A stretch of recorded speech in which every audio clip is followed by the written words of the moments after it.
اپنے اندر سے اپنے آپ کو حسین بنانا کہ کم سے کم ریسورسز میں زیادہ سے زیادہ لوگ تمہارے ساتھ کام کرنا چاہیں تو لوگ یہ کہیں کہ یار میں اس کے ساتھ اس لیے کام نہیں کر رہا کیونکہ یار یہ پیسے اچھا دیتا ہے. لوگوں کو قائل کرنا میں اس کے ساتھ اس لیے کام کر رہا ہوں یار اس کے ساتھ گروتھ بہت ہے, اس کے ساتھ سیکھنے کو بہت ملتا ہے, چیلنج بڑا ہے اس کے ساتھ, بہت مزہ آتا ہے اس کے ساتھ چلنے کے اندر. اپنی شخصیت کو ان لمحات میں لے کے جاؤ, ان گرائنڈز میں لے کے جاؤ, ان محل میں لے کے جاؤ جہاں پہ تمہارا نفس چیخے مار دے. ان کمفرٹ زون اور کنوینئنس کو چھوڑو گے, دیکھنا تمہارے اندر ایسی ایک امامت آنا شروع ہو جائے گی کہ تم بات کرو گے اور لوگ بیٹھ جائیں گے وہاں پر. باقی سفر یہ لمبا ہے, اس کی لیکچر شاپس بھی بہت لمبی ہیں, اس کی ورک شاپس بھی بہت لمبی ہیں. اگر زندگی کے اندر وہاں تک پہنچنا ہے جہاں واقعی تم ایک امپیکٹ کریٹ کر سکتے ہو لوگوں کے دلوں میں, تم ایک طوفان کھڑا کر سکتے ہو لوگوں کے دلوں میں, تم لوگوں کے دلوں کے اندر وہ انقلاب پیدا کر سکتے ہو کہ وہ کم پیسوں میں تمہارے ساتھ کام کریں, کم پیسوں میں تمہارے لیے والنٹیئر کریں. چھوٹی سی کمپنی کو پاکستان کے بڑے ریکٹس کے اوپر فائل کرنا اگر تم چاہتے ہو تو سب سے ان اصولوں کے ساتھ زندگی جینا کہ گیا ہوا وقت ہاتھ نہیں آتا.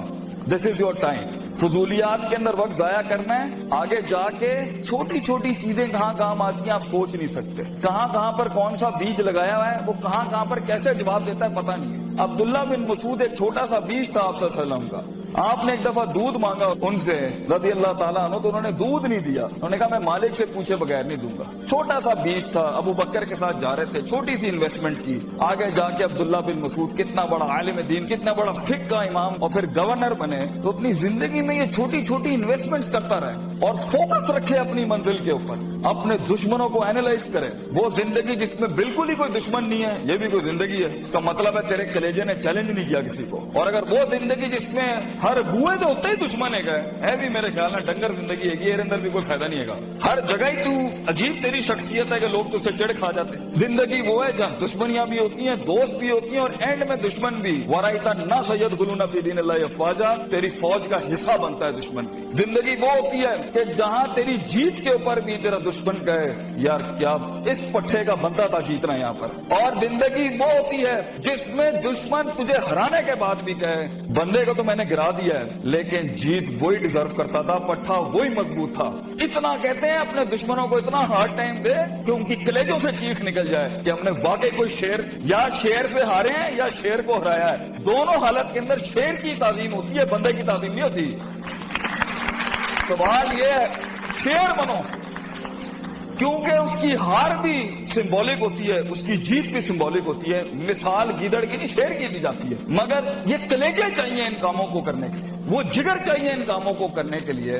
اور یہ چھوٹی سوچوں کے ساتھ نہیں بنتا, یہ 2 روپے کے جھگڑوں کے اوپر نہیں بنتا, یہ 2 روپے کے مسائل پہ نہیں بنتا, یہ ٹھنی چونیوں کے مسئلے نہیں ہیں. یہ تو اپنی آپ کو جلانے اور برباد کرنے کا سلسلہ ہے, تب جا کے بیج اگتا ہے. بہادر شاہ ظفر کہتے ہیں کہ ہر کسی کو پیڑ اور پودا اور پھل بننے کا شوق ہے. Everybody wants to be fruits and apples. ہر آدمی بننا چاہتا ہے کہ میں پھول اور پھل بن جاؤں, لیکن ہم تو وہ کھاد بننے کا کہتے ہیں, وہ بیج بننے کا کہتے ہیں جو زمین میں دفن کرتا ہے اپنے آپ کو, گمنام ہو جاتا ہے. لوگ آتے ہیں اور پھلوں کی تعریفیں کر رہے ہوتے ہیں لیکن وہ بیج دفن کرتا ہے اپنے آپ کو, گمنام ہوتا ہے مٹی کے نیچے. کوئی اس کے دکھوں کو نہیں جانتا, کوئی اس کی تنہائیوں کو نہیں جانتا, اور وہ زمین سے جنگیں لڑ کے اس بیج کو اپنے آپ کو پھاڑ کے ایک درخت بناتا ہے. سارا جہاد وہ بیج کرتا ہے اور سارے فائدے قوم کے پھل پودے اٹھاتے ہیں, تعریفیں سیب اور پھل اور پھول لے جاتے ہیں. بیج کو لوگ بھول جاتے ہیں لیکن اصل بنیاد بیج ہوتی ہے. بیج بننا اس امت کا بیٹا, اس قوم کی اپنی ویژن کا, اپنی کمپنی کا,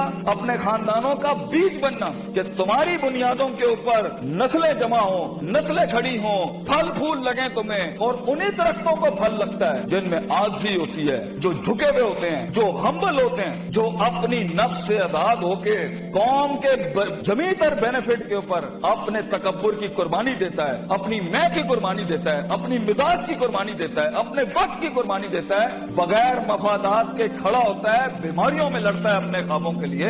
ایسے لوگ جا کے پھر جا کے کئی % کا چینج آتا ہے. اور یہ کرتے رہنا ہوتا ہے, کرتے رہنا ہوتا ہے اس حد تک کہ آپ کو پتہ بھی نہیں ہوتا کہ آپ کا نام کن کن محفلوں میں اور کن ستاروں اشعاروں اور افلاک کے اوپر چلا جاتا ہے تو یہ شہرت کے لیے، لوگوں کو جھکانے کے لیے، کسی کو ذلیل کرنے کے لیے، کسی کو تھلے لگانے کے لیے انسان خواب نہیں دیکھتا۔